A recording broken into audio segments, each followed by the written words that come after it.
Good afternoon, hello, and welcome to the MOASC Lunchtime Series. My name is Mariana Lamb, and I'm Executive Director of MOASC. I would like to thank you all for attending today. I'd now like to introduce you to Marty Neltner, who will be our speaker today.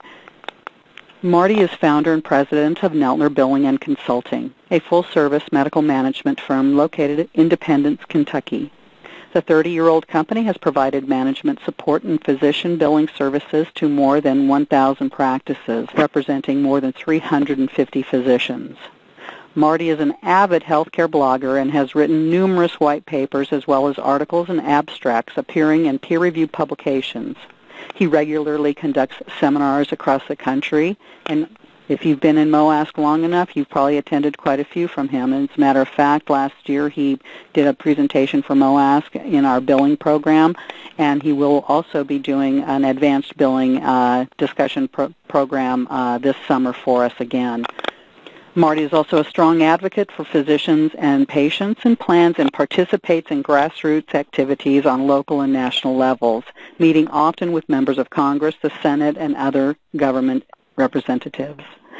I personally have known Marty for more than 20 years and can attest to his knowledge and expertise.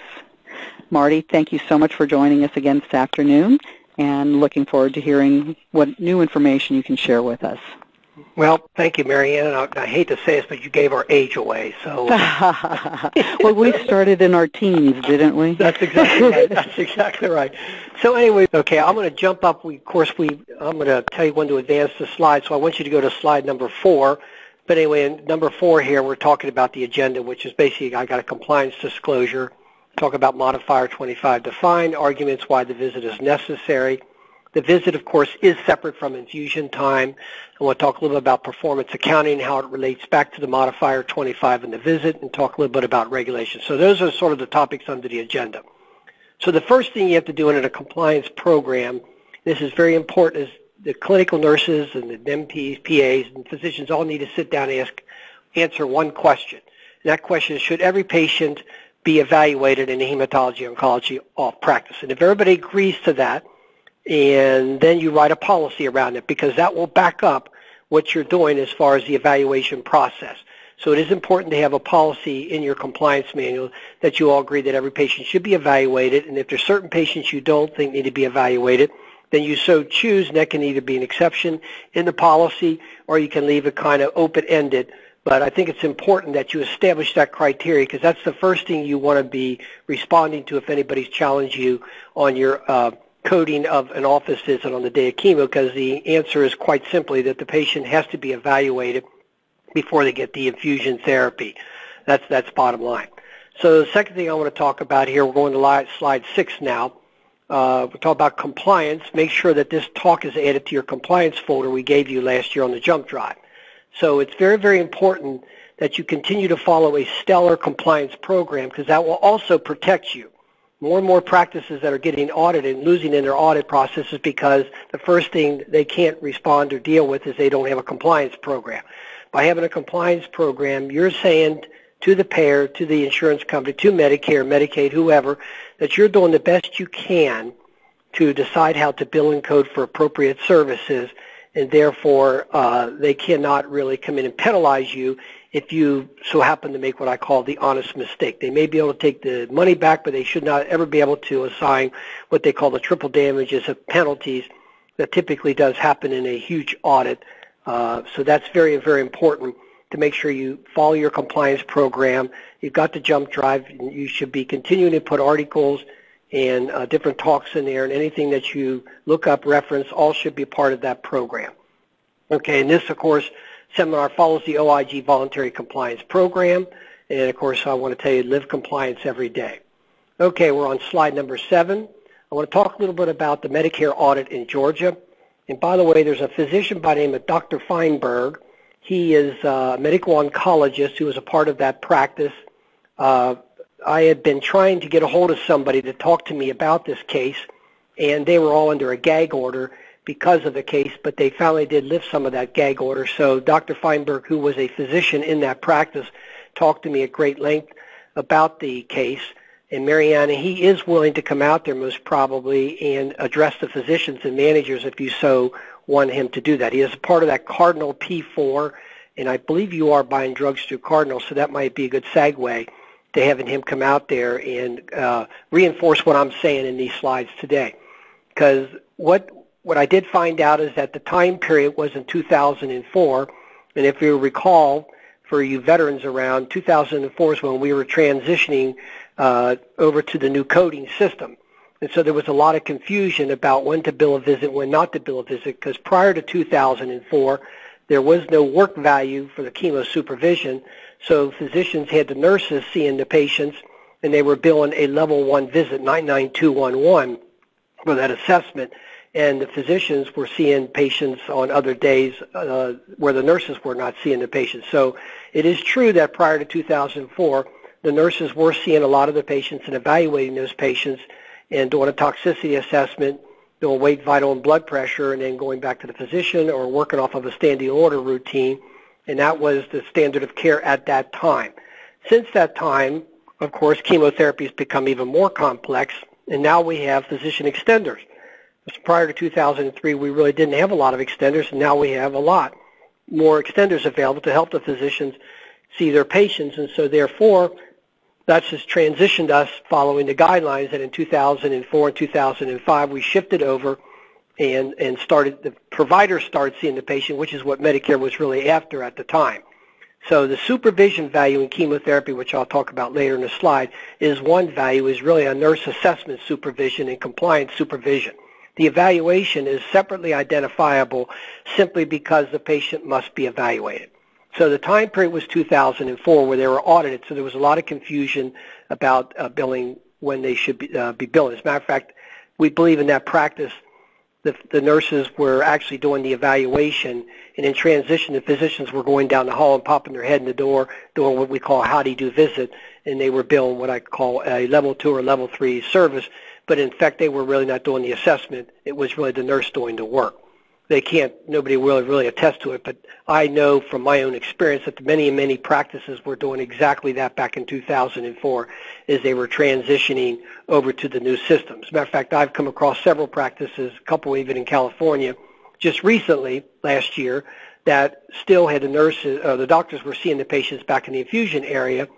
The nurses were doing a lot of the assessment, and the doctors were kind of going through the infusion area and trying to do a quick assessment. And I can tell you right now that will not fly. The assessment really needs to be done separate, and it should really be done in the exam room. And if you're doing assessments in the infusion area, you're taking the risk of them saying that's supervision time and not visit time. So you got to separate what I call church and state, meaning in one area where you do the assessment, that's where the visit's done, and in the infusion area where there's supervision going on during the treatment and after the treatment, that all is part of the supervision of the chemotherapy, which has a physician work value, which we'll talk about that more on the slide. So anyway, in this Georgia audit, the doctors did not document what was called a meaningful note. They documented what we call the how-do-you-do visit and did not add enough intellectual clinical information. As a matter of fact, that was Dr. Feinberg's comment. He said the physicians did not add enough intellectual clinical information, which really meant the doctors went in and said, how are you doing today, Mrs. Smith? You're doing fine. The note was dictated, and all the physician says, patient stable, give chemotherapy, and he moved on down to the next room. So he didn't add any things like the staging, the toxicity assessment, criteria comments, if nausea was increasing, what was he going to do about it? If he was changing the therapy, did he make changes in lines of therapy? Did he make any changes? Did he order PET CTs? Didn't make any comments of any of that type of information. So I think that's where the notes that Medicare looked at didn't see enough information to present intellectual clinical information. CMS, when they went into the practice, cited a 90% error rate. The audit showed a 10% error rate. That's what Dr. Feinberg said. He went back and actually audited the records himself. So they did find a 10% error rate, which is, to me, a pretty substantial error rate. And in effect, what happened is they ended up settling for a 25% error rate. That was the outcome of the suit and the settlement. So from 2004, Medicare went in and assessed the time period and basically extrapolated that out to a lot more notes than what they should have done, and he was able to get them to reduce it down to 25%. That's how they ended up with a $4.1 million fine. So the lesson that comes out of the Georgia audit is to document a meaningful note. And that is the purpose of this compliance discussion today. Okay? So a how-do-you-do visit, what is that? That's really basically vitals and how are you feeling today. That is it. So how-do-you-do visits are not payable under the Medicare fee schedule for a separate identifiable service. How-do-you-do visits would be basically part of the supervision time of a patient going back to the infusion area, and the nurse basically does weight, vitals, and maybe a small toxicity assessment, puts the patient in a chair, and starts the therapy. And I'm not even sure a CBC, if they did a CBC, you have to have a physician involvement in doing a CBC, and that is more evidence of why you're looking at possibly a physician encounter of 2 or 3 or 4 when that goes on. So if a nurse is just simply doing a CBC and how do you do visit, walking down the hall and telling them the value, well, that basically most probably would be a level 1 visit if the doctor doesn't see the patient. But as you know, we can't bill level 1 visits anymore because that level 1 visit has now been bundled into the infusion codes, which is more evidence why supervision time is different than evaluation time. So each practice has to decide, if you're going to have a how-do-you-do visit or if you're going to have a meaningful visit with a physician or a mid-level provider, which drills back to the comment I said earlier that what is your compliance program call for?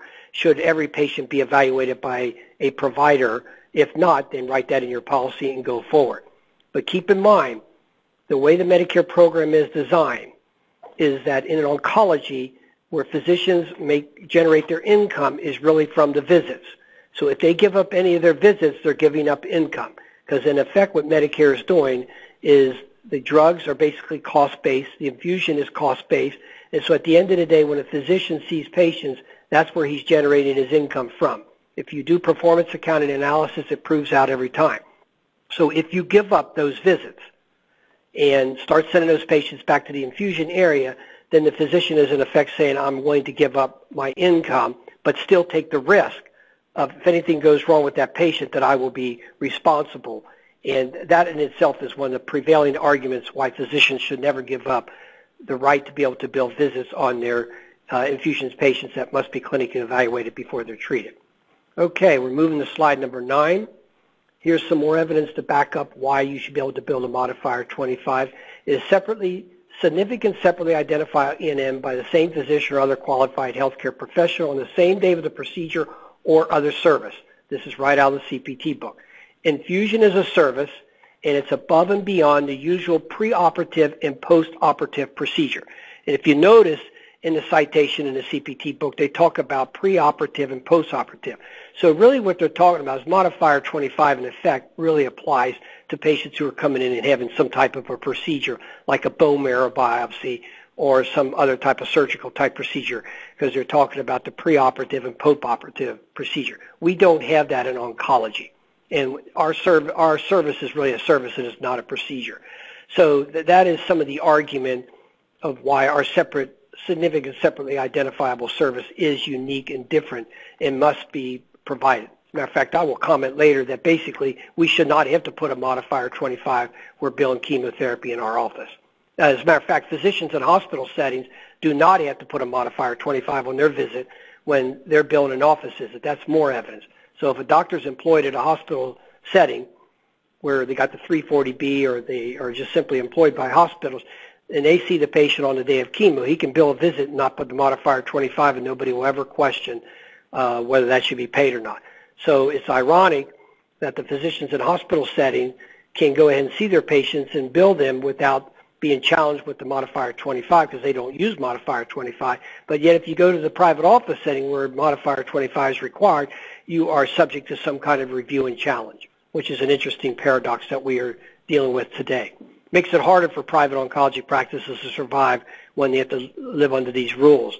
So eventually what we should be doing is trying to petition to take the Modifier 25 off the table and that when we're billing infusion therapy, that Modifier 25 is not even needed. Okay, we're on slide 10. Modifier 25 in the CPT book defined may be prompted by the symptom or condition. These are quotes right out of the CPT book. A different diagnosis is not required. So if you think about what those two quotes say, the symptom or the condition is the patient who had chemotherapy is going to get chemotherapy. You are concerned about those patients' symptoms. You want to make sure they had no nausea, vomiting, or fever, chills, neuropathy, different types of things that could affect the next treatment. That requires a provider to evaluate that patient. So, and of course, the different diagnosis is the prevailing argument that has always been the CPT book. So the cancer diagnosis should hold up. You don't have to put another comorbidity diagnosis in order to support. It does help. I will say it does help, but it is not required. It is not required. Okay. We're on slide 11, some more argument. This is again, this is out of the Trailblazer E&M coding book. The assessment of risk of the presenting problems is based on the risk relative to the disease process anticipated between present encounter and next encounter. So what Trailblazers is saying in their coding book, which is backed up by the AMA's book, so they tried to improve on the descriptions in their coding book to try to help clarify some of the language, because as you know, if you read the 95 or 97 guidelines that's generated by the AMA, it's very subjective and they don't give you a lot of examples, so that leaves the reader to may have to make a lot of interpretation. So what the carriers try to do is add some more verbiage to their coding book to help explain their position. So this alone is an argument why we should be seeing our patients and evaluating our patients, because the assessment of risk of the presenting problems is based on the risk relative to disease process anticipated between present encounter and next. And what does that mean? If you have cancer and you're getting chemotherapy, there's a lot of risk in the disease process that you're concerned about from the present encounter to the next encounter to the prior encounter. So if a patient's coming in and has a fever of 105, you sure in the heck want to know that before you give them any kind of an injection or chemotherapy. Or if the patient's having grade 5 nausea or a higher grade of nausea, the last thing you want to do is be giving the chemotherapy again, send them out the door, and their nausea increases and they end up in the emergency room because they become dehydrated. So these are all the arguments why that a physician or nurse practitioner or PA assessment is very, very necessary and appropriate. So the thing you've got to do is, what words can we choose to add to the note that confirms this risk associated with infusion therapy? You have to tell your physicians, you have to educate your physicians that what we used to think years ago was implied. I have cancer of the lung, I'm getting full Fox theory, or I'm getting some other type of complicated theory. Everybody should understand that when they're getting chemotherapy and they got lung cancer and they're stage 4, that this is why they're doing it. Today, that is not enough. You have to give the reason why, and you have to give some kind of supporting argument. That just only helps build your argument of why you should be billing a separate visit to justify that Modifier 25 visit. Okay, we're on slide number 12. Modifier 25, presenting problem. This is out of the CMS AMA coding book. For presenting problem with established diagnosis, the record should reflect whether the problem is improved, well-controlled, resolving, or resolved. Inadequately controlled, worsening, or failing to change as expected. Or, for a presenting problem without an established diagnosis, the assessment or clinical impression may be stated in the form of differential diagnosis or as a possible, probable, or rule-out diagnosis. These are examples. So it's important that the physicians say, I'm glad Mrs. Smith is in from her last therapy. I can see she's improving. Her nausea is going down. She's having less diarrhea, and her pain is well under control. Making those kind of comments just gives you points and helps build the argument around what the CMS is using here as examples.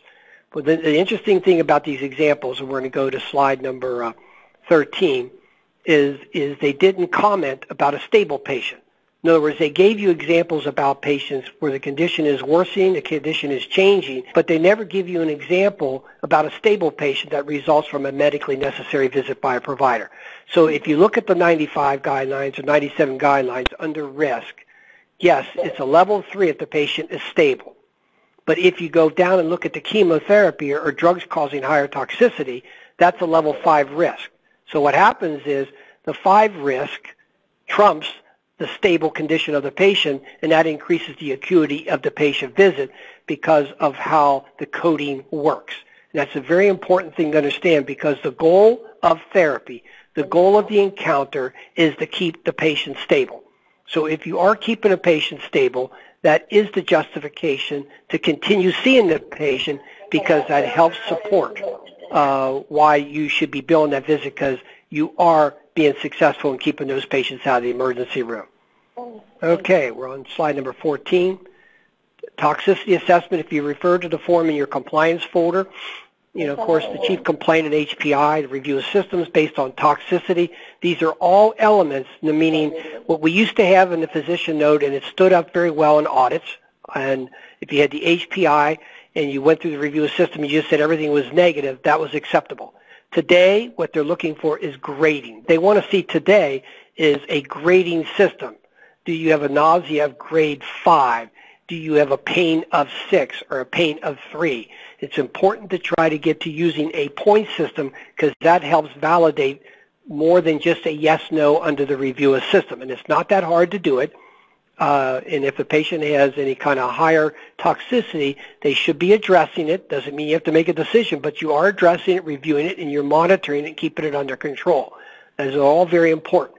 So the yes-no, so if a physician or your physician today, if I went in and audit your charts and I saw a lot of review of system where it basically said they looked at 3 review systems, found 2 things positive, and then said all other systems are negative and thought that's a level 5, I would say that's most probably not going to fly today. 5 years ago, I could say it would fly. Today, most probably it would not. So I think we have to be more specific in our review of system, and we have to identify in our HPI what are the issues that's going on, why that patient came in today, which, by the way, the HPI, you can cross-reference those HPI elements into the review of system, so you can use that, because a lot of physicians, like in my practice near Savannah, their review of system is very limited. I have to pull the review of system out of their HPI in the chief complaint section, where the patient comes in, they do a quick interview, and they make some specific comments about the positive things. And now I'm actually going back to them and saying I think they're going to have to do more about expanding on the review of system in order to get up to what I call the 10 system review if they want to build level 5. And remember, under the 95 guidelines and 97, you get to score 2 of the highest components out of history, exam, or decision making. So you can have a very limited review of system, which might be, say, a level 3, and have a level 5 exam because you have more than a system exam, and then you have a decision-making which is highly complex, that will carry over as a 5.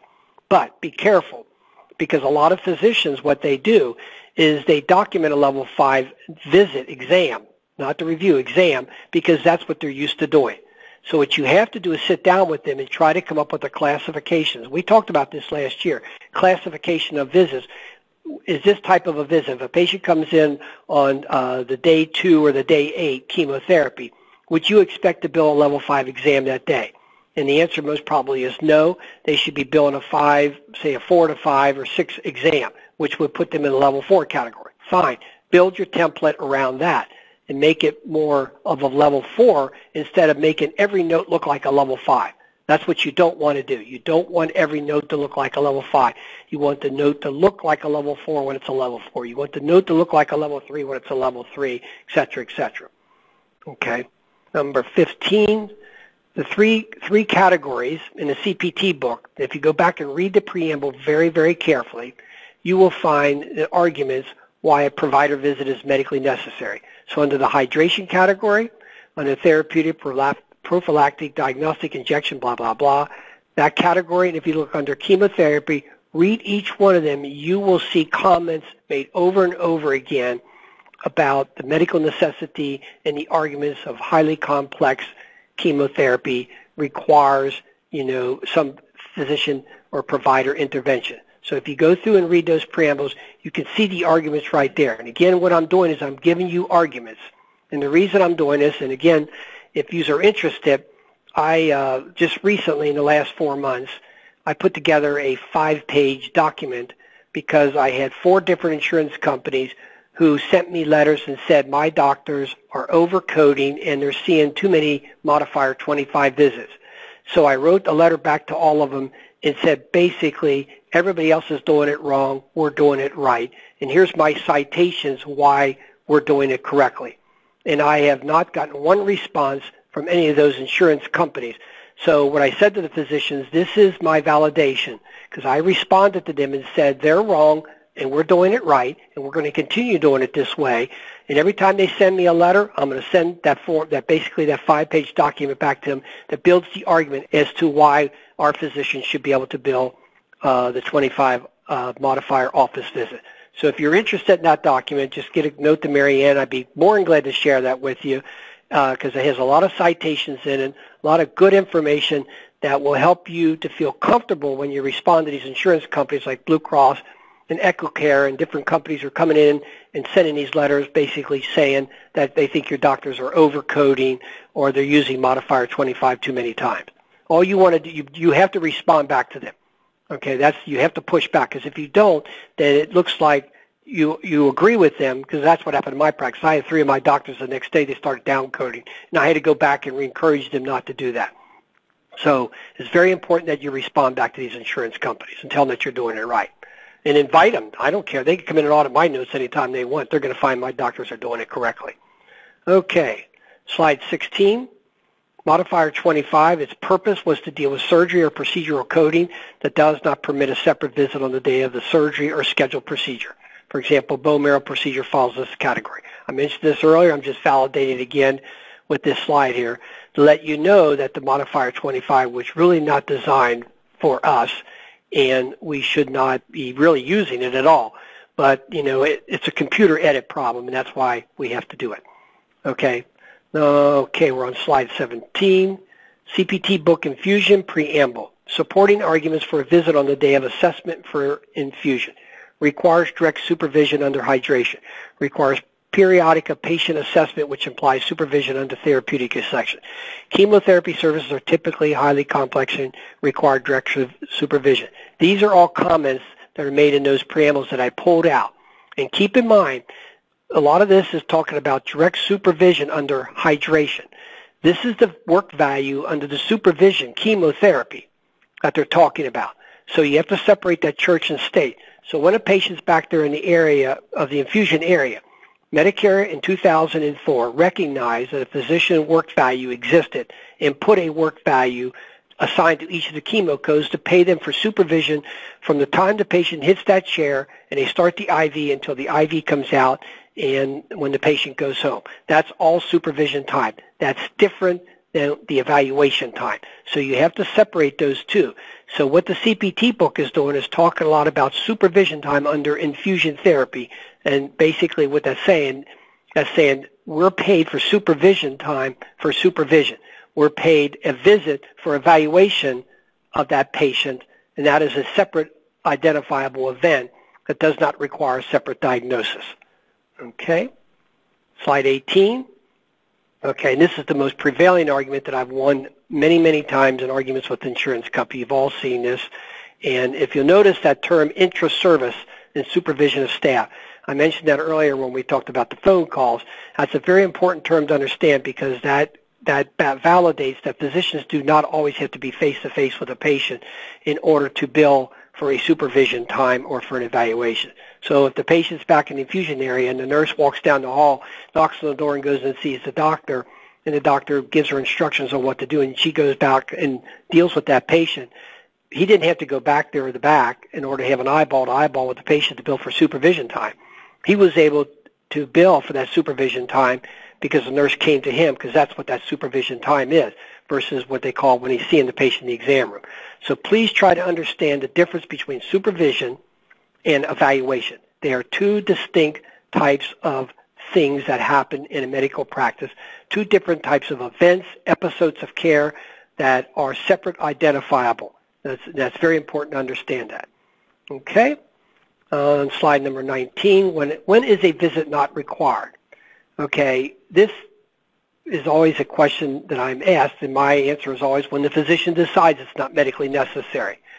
But the providers need to build the argument why it is necessary. So, for example, in our practice, we had a debate over if a patient comes in on Monday and the doctor evaluates the patient, does a level 4, level 5, level 3 visit, and then says, I want you to get an injection shot the next day. The question came up, should they bill a visit the next day? Well, we built an argument around it, and I thought the doctor made a compelling argument. I says, you're right. We won't bill a visit the next day. We'll let the patients go in the back. The nurse will do a how-do-you-do visit and give the injection. Well, it's funny, 3 days after we put the policy in effect, 70% of the patients that went back into the infusion area had a problem. So they had to stop the process and bring the patient back, put them in the exam room, and have the physician evaluate the patient. So that policy sort of went out the door 3 days after we put it in effect because so many of the patients came in with problems. So my point is that you in your practice and with your physicians have to sit down and talk about these types of issues. So, for example, pump disconnect. Should a nurse practitioner or a PA evaluate those patients? We do that in our practice because we feel that the patient should be evaluated even when they're coming back for a pump disconnect because we want to make sure that the patient's stable and everything's going well. Port flushes, patients should be evaluated. Coumadin visits, patients should be evaluated. Other injection visits. Flu shots, that might be one that I might bow out on, but I'm not going to answer that question. That's got to be a question that only can be resolved with the clinical staff, and they've got to sit down and talk about these things and come up with a policy and work from that angle, and that'll help guide you when you should not bill a visit. And that way the provider, because through the compliance process, is making this decision, looking at the clinical evidence and information that they are aware of with their patient population, is making a sound decision. And that's a decision that would hold up in any court of law when it comes down to an issue of whether you should be seeing the patient or not being a patient, because that's really a provider decision and not an insurance company decision. Okay, under slide 20, performance accounting. When I talk about performance accounting, this is a very, very important topic that we need to learn more and more about because CMS insurance companies are starting to look at how we see patients and talk and deal with patients. So when you hear things like pay for performance or pay you for value, they're really talking about performance accounting. And I'm going to show you an example of what performance accounting is all about. So for example, an argument you can make for the evaluation and the supervision is based upon performance accounting. So the work RVU and practice expense drives your argument. So for example, how can you sit and say that if a patient comes into your office and they are evaluated by the nurse, that they really should be evaluated by the physician because that physician is going to be involved in that patient and he has overhead associated with evaluating that patient, meaning he has a qualified person helping him with the evaluation, but he still is seeing that patient. That's all cost associated with that work compared to if you looked at a primary care practice where maybe a medical assistant or someone else might be doing the review assistant because they came in for a sore throat versus coming in for a cancer assessment. So if you look at the work RVU and the practice expense between the visits and where the service is provided, that helps drive your argument because if Medicare is correct that we cannot bill chemotherapy or visits on the day of chemo, then that means you should be able to take all your office space and reduce it by 25 to 30%. And that's going to be impossible to do. So that's one of your arguments. Regulations drive your argument. Standard of care drives your argument.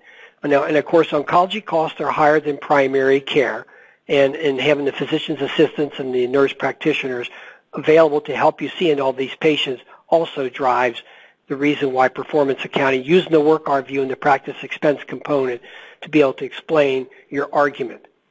Let's see here, Modifier 25 should not be required for infusion therapy. This is, I made this comment earlier.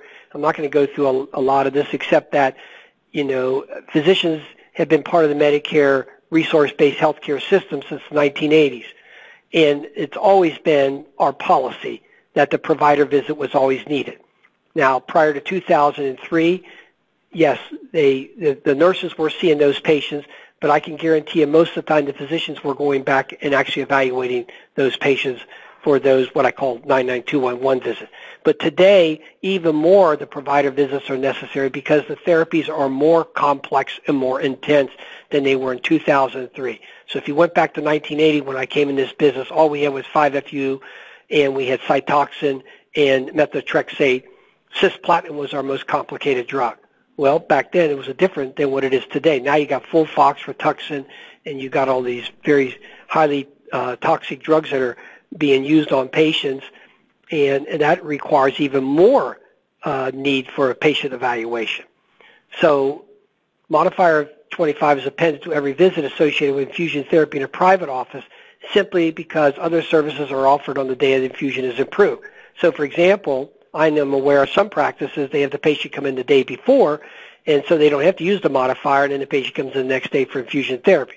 That's a very bad policy to enact, because what that's saying, you're working around the problem. You're working around the policy, and if I was a Medicare auditor, I would be more apt to go after you for doing that than if you, as I call it, face the devil and bill your modifier 25 and appeal and work through educating the insurance company that what you're doing is correctly. Meaning if you're seeing the patient the day before and then infusing the next day, you better have some very good reasons, like your space is too small, you can't fit all the patients in, and that's why you're doing that.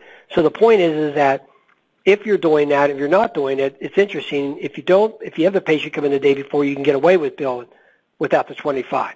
So what does the 25 modifier really mean at the end of the day? It's there to pass the edits. So if you look here, that's basically what I'm saying. Modifier 25 should not be required, and that's what we should be trying to work for. And keep in mind, if the physician works in a hospital setting, he does not have to bill the modifier 25. So that's even a stronger argument. Here's the private office, and we've all heard the arguments that the cost is cheaper in a private office setting. Well, that's ironic. If it's cheaper in the office setting, then they should be willing to pay for the office visit, because in the hospital setting, they're paying for the office visit because they don't have to put a modifier 25. So these are all arguments why you should be able to bill a modifier 25. Actually, we should be able to argue to stop billing it. That should be what our theme should be, is we should be going back to Medicare and everybody and saying modifier 25 should never be required to bill on oncology patients in private office, because that would get rid of all of our problems if that happened tomorrow. So argument for modifier 25, this is kind of an important issue. Professor Hazio, by the way, he's the guy that created the RView system.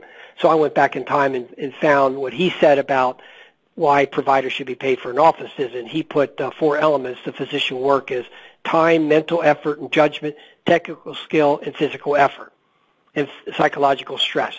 These are all the activities that a physician undergoes when he's evaluating a patient, and that's why that evaluation is needed. This alone here backs up our argument that the physician should be able to bill an office visit. So if you go down, you can read these other comments here, because it basically really is validating that the visit is medically necessary.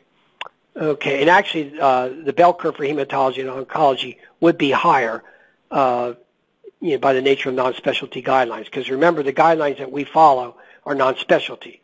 We don't have our own E&M codes for oncology. We have to use the same E&M codes for primary care. So primary care doesn't use modifier 25, nor does cardiology, gastroenterology. All those physicians who are using bill and office visits, they're not going to have 25 modifier. So if they bundle us with them, of course we're going to have more use of modifier 25, because we're the type of service, the type of patients that we're taking care of.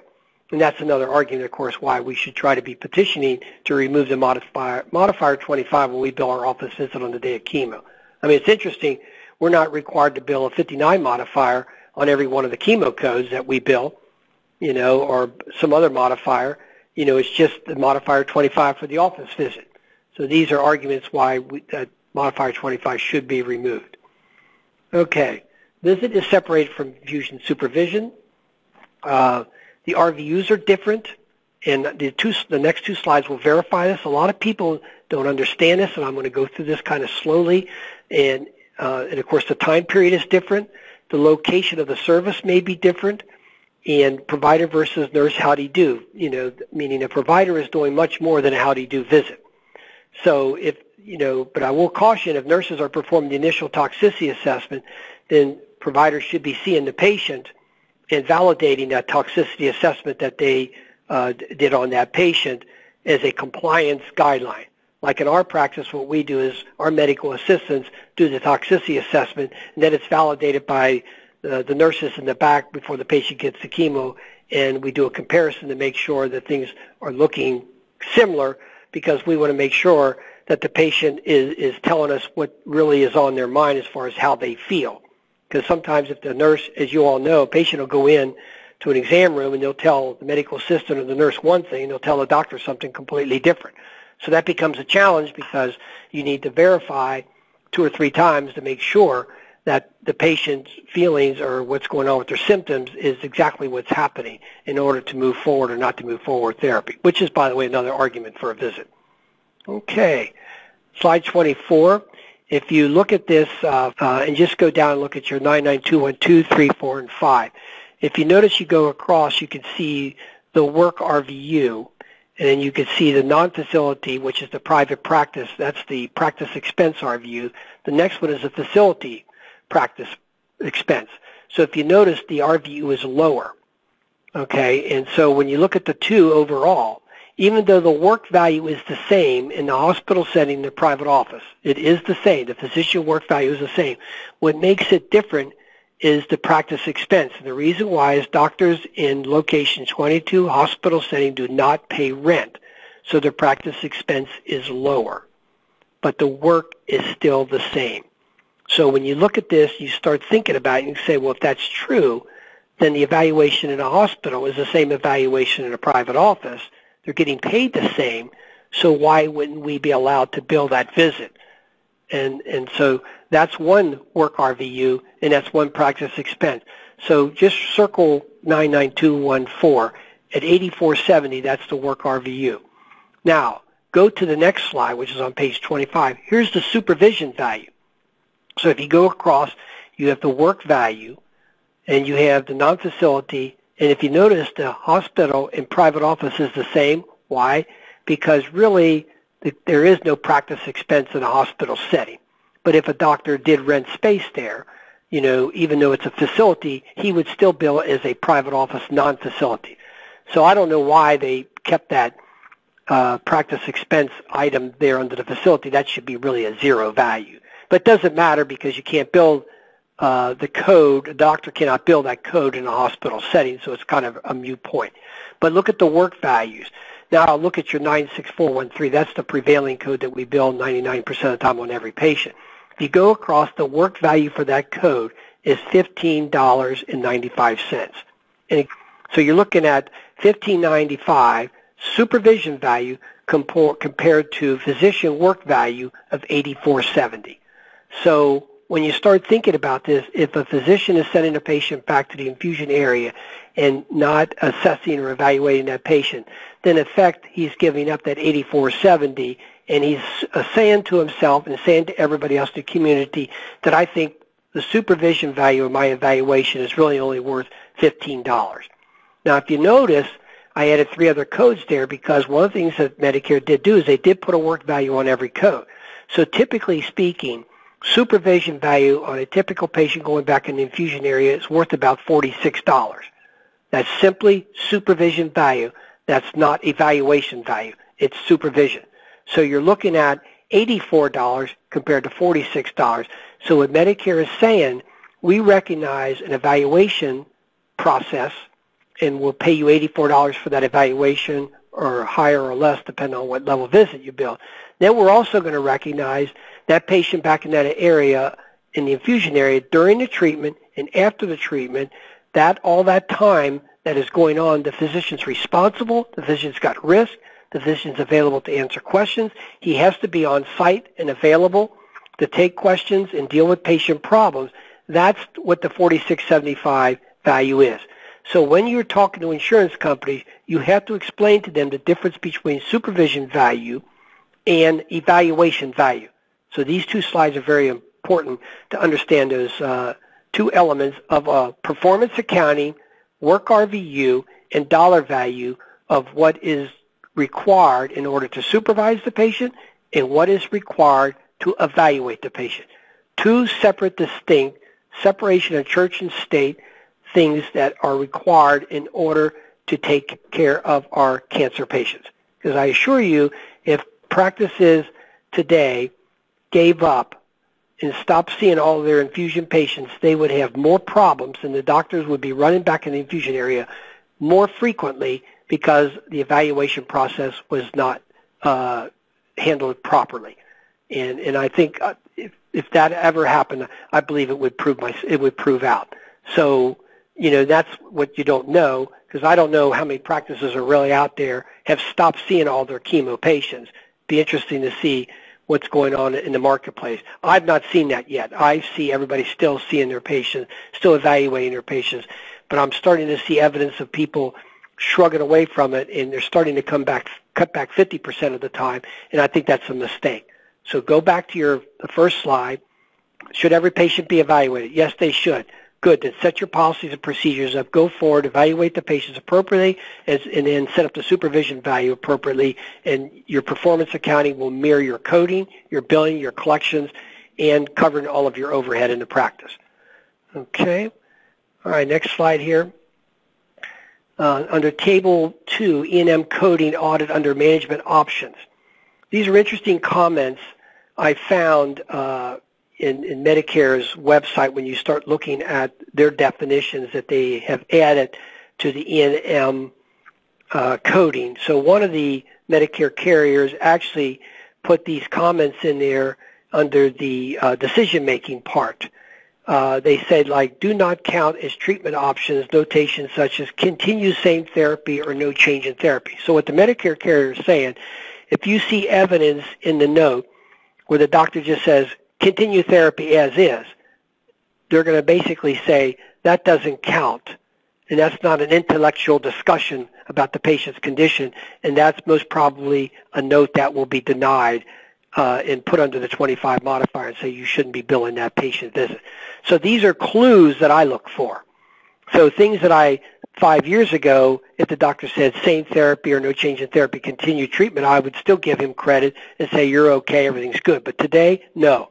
I'm saying to my doctors, you need to have more meaningful discussions about the line of therapy, the treatment options, what's going on with the patient, are you changing any doses, is there any complaints about nausea, vomiting, and pain. Those discussions need to be documented in a note, and that helps to validate that intellectual comments that we talked about. So I did want to make you understand that under Medicare's guidelines, they are giving us clues that if you use very vague terms as continue same therapy or no change in therapy, that's going to be a note that they're most probably going to deny. So what you want to do is educate your physicians. Don't make those types of contacts. Be more specific and give more meaningful information in your documentation. They go down here, drug management per problem includes same therapy or no change of therapy as specific therapy is described. These are all their comments.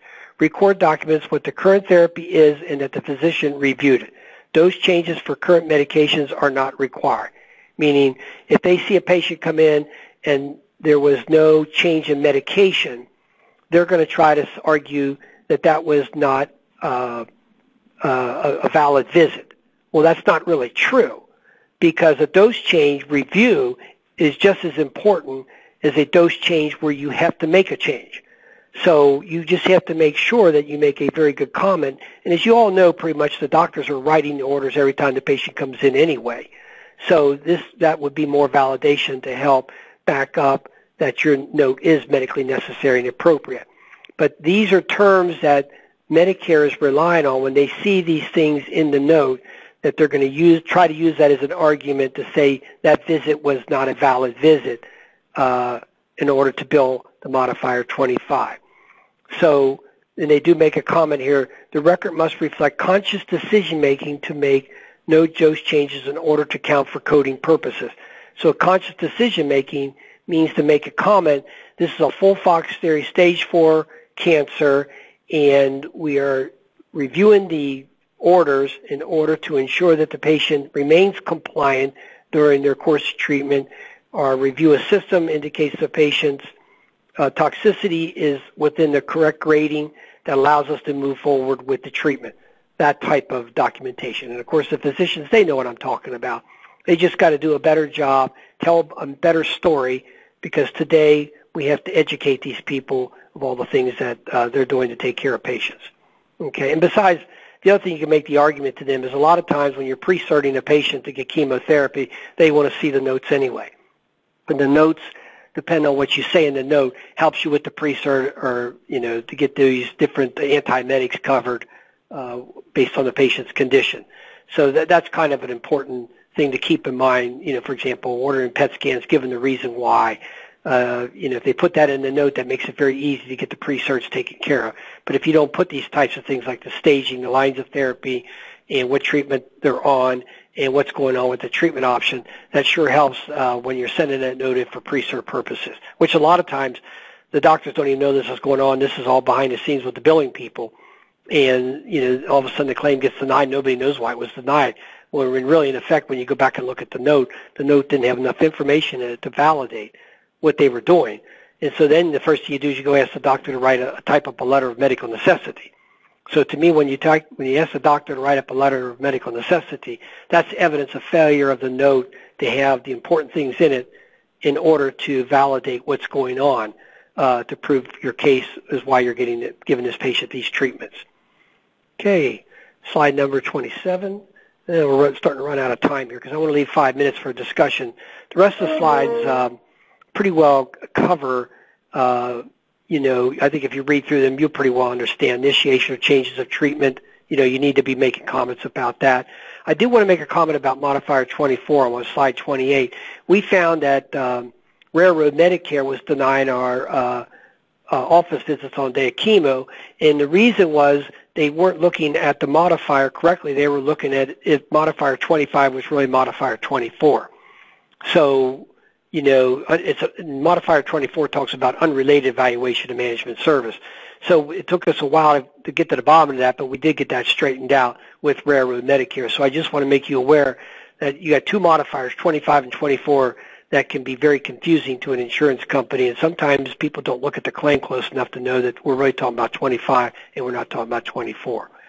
Okay, so this is the argument for Modifier 25. Community-based practices should be acutely aware that doctors in hospital settings are not required to use the 25 modifier. We talked about that. Slide 32, ASCO supports the use of Modifier 25. That's a big argument for us because they typed up a very good letter. Marianna's got a copy of that. Anytime you send in an argument for Modifier 25, you should attach that ASCO letter because they present a very good argument for the use of Modifier 25. Okay, and of course, slide 33, visits in the infusion areas. You must keep these encounters separate. I had one practice in California. They said they just didn't have enough room and they needed to do the visits in the infusion area. And my argument was that you need to have a policy about that. And when you're doing the assessment back there, you need to make sure that you separate that and make sure it's very clear that you're doing the patient visit, and that is separate from the infusion supervision. So just be very careful. Physicians cannot be going back in the infusion area because they came in late, 30 minutes late, and they decided they want to go back and now see their patients, and the chemotherapy's already started and the fluids are running through. And of course, I'm assuming in this scenario that you already have a doctor on site. It's just that that doctor was out the hospital and he was late getting there. Sorry for your luck, but on that day you're not going to be able to see those patients because if you go back there, that's going to be counted as supervision time. So the doctor's evaluation must be done, as I call it, I like to use the rule before the needle and the first chemo drug is given. That's the way I like, I would say, keep the separation of church and state. So following that, that's following Incident 2 rules. So regulation citations, if you look in CMS 104, Transmittal 731, we also cite CMS standalone policy that each patient encounter with a provider is separate and cannot be linked to another service. Okay, and of course here's some other regulations if you want to go back and cite that. And let's see here. Under this is the last slide here, summary. Understand that you have issues with Modifier 25. Sorry, it's like taxes and death. It's a fact of life, and you're going to have to respond with citation arguments and passion that billing the visit is medically necessary, separate and distinct, and does not require a separate diagnosis. So just, keep these issues in mind. I'm sorry that we have to go through this pain, but it's just one of those things. But please don't give up your billing your Modifier 25 visits, because if you do, you're just going to make it worse for everybody else. And basically what will happen, you'll be out of business because you won't be able to survive if you stop billing your Modifier 25 visits. That's all I have. So it's wonderful. Thank you so much, Marty. Terrific information, is always thought-provoking, and it is quite interesting how you did qualify, what we did a couple of years ago and how much things have, in fact, changed. But bottom line, good documentation has always been the rule of thumb. And I also wanted to ask the audience if you have a question for Marty, and ask your question. So while people are lining up, I also want to remind you that not only will you be able to download today's presentation and submit your other questions, if you think of it after our call, to Marty. By the end of the week, there will also be a video replay and available online as a resource. Marty's website is www.neltnerbuilding.com. Also, Marty, you mentioned Dr. Feinberg, and actually he works with our MOASC contracting network. And he's been working with our physicians, our MOASC members, in developing pathways, and we are actively in negotiations right now with Aetna to introduce the whole concept. And actually, Aetna approached MOASC, and we are working with Dr. Feinberg, which is terrific to hear. We already knew Dr. Feinberg was pretty savvy in the whole thing. But he's allowed to talk now about this case, so that he would be a good resource to validate what I'm saying. Terrific, terrific. Also, I wanted to tell the audience that although at the end you did mention that you do have practices here in California, you had mentioned, what was going on in Savannah, Georgia, and oftentimes, as you well know, because you do practice also and bill here in Southern Cal, that Southern Cal is a different bird. So I did want to qualify that of your expertise. Also wanted to let people know we received information, and Marty, you probably also are aware. What is your experience with Noridian? As you well know, our Palmetto lost the contract with CMS for being the carrier, also for Part A and Part B, and Noridian is picking it up. And actually, they will be starting their transition in May, and they look to complete transition and complete, ready, set, go, running, and processing claims effective September 16th of this year. And any kind of legal dispute that's going on is staying in the courts. CMS and Noridian are ignoring it, and they're moving forward to the transition. Because let's face it, this is our third transition, fourth. It'll be our fourth transition through the process. So we're all familiar that a lot of this is just a lot of bluster. Right. But what is have you worked with Noridian? As far as I've not had any bit experience. I think they're just like the other ones. Okay, great. I didn't know if in any of your other states that you may be working, because Noridian, I understand, is out of South Carolina and quite large, as a matter of fact. Anyone have a question of Marty? Before we get started, Pat asked me to make a comment as some of the members, or maybe many of the members, have been calling and asking questions about when physicians are talking to patients on the phone for an extended period of time, can that time be counted in the office visit at the next encounter? And my comment to that is this. I believe you can, I believe you should, but I think you have to be very careful how you document that encounter, because as you know, CMS uses the term face-to-face, but they also don't mention that in the rules, the regulations, there's a term called intra-service time, which is time before and time after, meaning when the patient's weight, vital, and blood pressure is being done, or if there's a toxicity assessment, or the medical assistant or nurse is doing any kind of a review of system assessment, you get to count that time.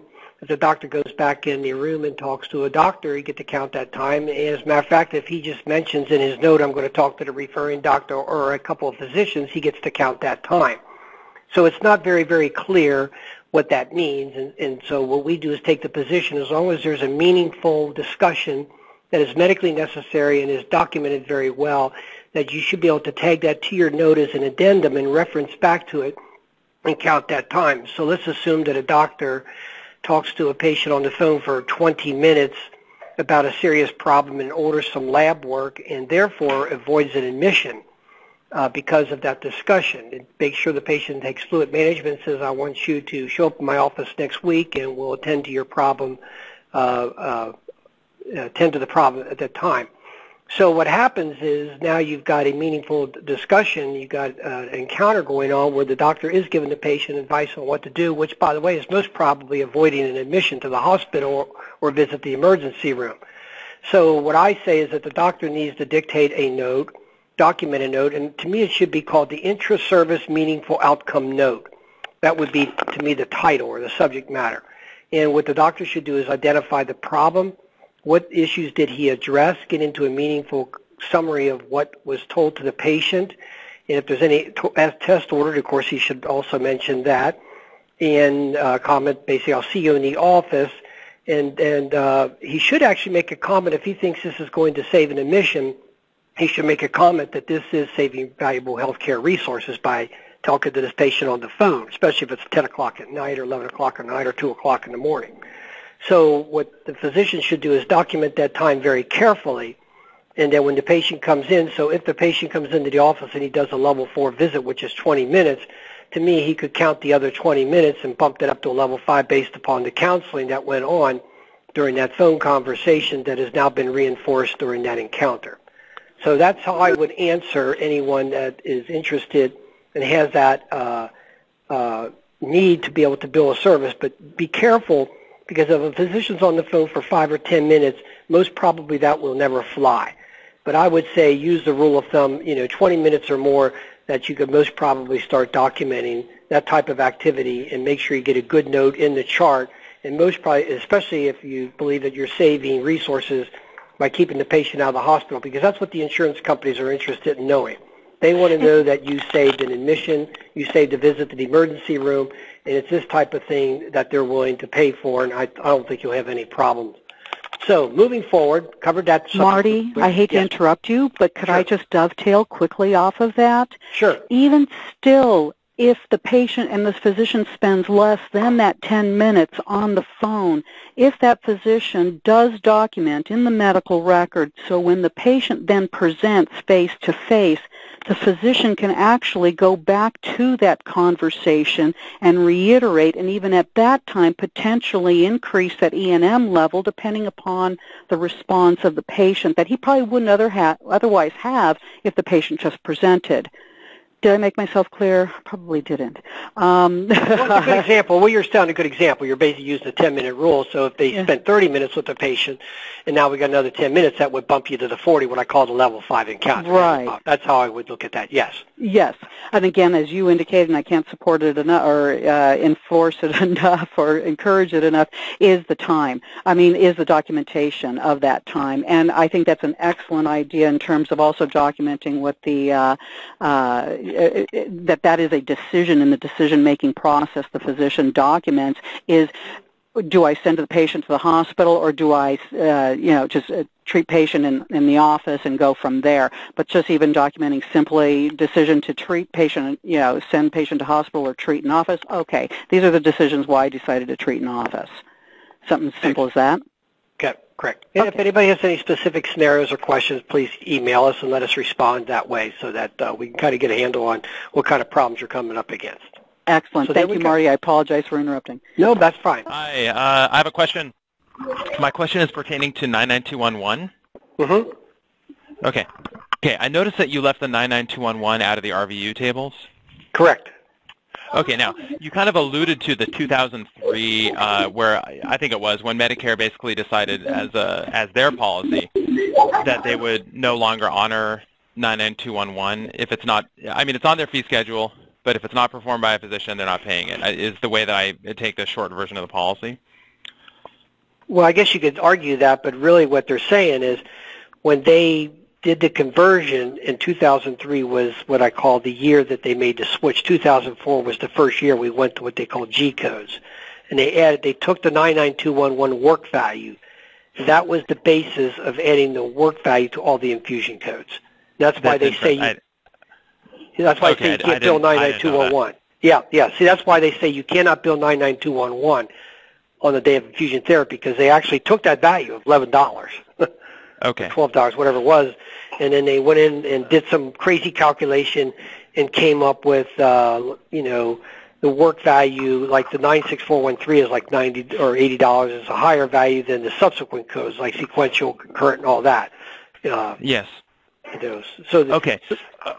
So that's the policy reasoning behind it. Basically, they said, look, the 99211 that you guys used to bill from the nursing value, we're going to call that supervision. We'll take those RVUs, we'll throw them into the supervisory codes. Correct. So basically, does that mean? Well, I'll let you comment on it because like that's why I'm so excited to speak to you about it. 99211 is therefore not payable. Could you just comment on when it is payable, what documentation needs to be there? Does it have to be a physician or mid-level? Can it be only a nurse? Just comment about basically all these things. Right. First of all, let's use this argument. 99211, let's say a Coumadin patient comes in the door. Nothing else is done that day. Okay. The nurse does back, does the lab, draws the blood, does everything, and goes to the doctor down the end of the hall and says, Mrs. Smith is here. I've run the blood. Here's her Coumadin level. What do you think? And he says, she's okay. Tell her to go home. Okay. Doctor didn't even set eyes on that patient. The nurse could bill 99211 for that day because the doctor's supervising the nurse who did the 99211. But if a mid-level steps in and sees that patient, like a nurse practitioner or PA, that makes it a 2, 3, or 4, or 5. Okay. Okay, got you. So in other words, so it isn't simply as cut and dried as if a physician or mid-level doesn't set on the eyes of the patient. It's not billable with a 99211 or anything. It's just not that cut and dried. In other words, there are things where the complication can present even if it's really small, like analyzing the Coumadin and all those things that don't require a patient, yet it still can be a 99211. Right. For example, my example is the nurse went down the hall and gave the value to the doctors, and he said it's okay. That's a 1. But if she said, I want you to come down and see the patient, he walks down and sees the patient, does the evaluation, right away you're jumping up to 2 or 3. Okay. Because he saw the patient, he had the eyeball, because that's Coumadin only. Any infusion therapy you have, 99211 doesn't exist. It only exists for a patient encounter coming in. I'll give you an example. Maybe another one would be a flu shot. Patient comes in for a flu shot. They go in the back to get the flu shot. Nurse asks them, pertinent, what I call how do you do questions. How are you feeling today, Mrs. Smith? Oh, I got a fever, feeling a little nausea and choky, right? Well, you know what? Maybe you need to see the doctor, right? Okay. Or the mid-level. So the mid-level walks down the hall and sees the patient, sticks out her tongue, looks in her ears. You're at a 2 or 3 right away. Right. Okay. Now, she walks down the hall and says, Mrs. Smith is here, and she's complaining of pain, but we want to give her a flu shot. Doctor will say, oh, hell, Mrs. Smith is always complaining about her pain. Tell her, just go tell her to do that. Well, then, again, there's your 99211. Okay. All right. Okay. But if there's infusion, your supervision, unless the doctor sees the patient with a 99215, obviously, which was the entire hour we just had, okay, other than that, patient gets an infusion of something, nothing is particularly wrong, the doctor is not required to see the patient, there is no 99211. That is correct. I'm going to rephrase that. I'm going to say if a patient comes in and does not see the provider and goes back to get chemotherapy, there is no 99211, you just bill chemo codes. Okay. That is very enlightening and helpful. Thank you very much. Yes, and just keep in mind, if he goes back into the infusion area, let's say that patient went back, nurse did the value lab, did a toxicity assessment, and for some reason he has questions and walks down the hall and says to the doctor, Mrs. Smith is here and she's having a pain of 6 and fatigue of this, and he says, okay, tell her to do this, and you take care of it. She goes down the hall, no visit. Right? Okay. Right. But if he walks down that hall before they start the infusion, before the orders were cut, and he evaluates that patient, he could conceivably bill a visit. But you have to be careful.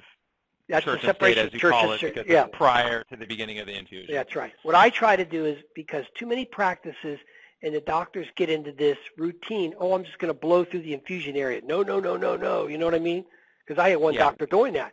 He had all the patients, they would start the IVs, they'd get the CBC, get all that, and line them up in the infusion area. And they actually started the IVs, and they were doing that for convenience. In other words, the nurses they got the IVs going, they got the CB run, and it was more convenient just let them run and to disconnect them, right? You know, you draw the blood and then you cap it off and stuff like that. And he would come back and he would go blow through the infusion area. And I'm like, you know what? You're really running a very high risk because to me, if that IV's running, you're basically have already said, give the chemotherapy because you got the IV running, right? You blessed it. Yeah. So that's in why. Other words, 14 patients are sitting there. He walks around and says hello to each one, trying to grab a 99213, whatever it is, doesn't count. That should not count. Not a good idea, basically. That's not a good idea. That's a very dangerous, very, very dangerous precedent because that looks to me like that's supervision time. Because if he saw those patients, let's say he evaluated all those patients, and his modus of operation is every 2 hours I'm going to go back to the infusion area, just see how things are going, right? Right. So and our doctors do that.